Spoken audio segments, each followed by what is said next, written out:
মৃত্যুর পর সময় কি সত্যি থেমে যায়? আজ আমরা মৃত্যুর পরের অভিজ্ঞতা নিয়ে একটি সত্য ঘটনা সম্পর্কে জানব।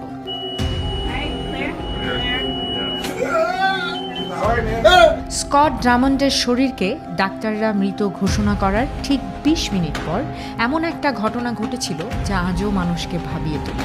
৩ দিন পর এক পডকাস্টে স্কট নিজেই সেই ভয়ঙ্কর রহস্যময় অভিজ্ঞতা শেয়ার করেন। স্কট বলেন, মৃত্যুর ঠিক পরেই তার আত্মা শরীর থেকে বের হয়ে যায়। সে নিজেকে হালকা বাতাসের মতো অনুভব করছিল তখন। ব্যাপারটা এমন ছিল যেন সে আকাশে ভাসছে।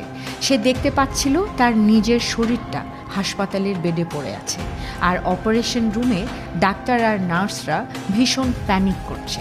তিনি দেখেন ডাক্তাররা কাগজে লিখছে পেশেন্ট ইজ ডেড। কিন্তু আশ্চর্যের বিষয় হলো স্কট কোনো ভয় পাচ্ছিল না। সে বলে সে একটি জায়গায় প্রবেশ করেছিল, আর জায়গাটা ছিল অদ্ভুতভাবে শান্ত। না ছিল কোনো ভয়, না ছিল কোনো সময়ের অনুভূতি, যেন সব থেমে গেছে। কিন্তু আশ্চর্যের বিষয় হলো স্কট সেই সময় অনুভব করছিল যে তার পাশে আরও কেউ আছে, কিন্তু তাদের দেখা যাচ্ছিল না।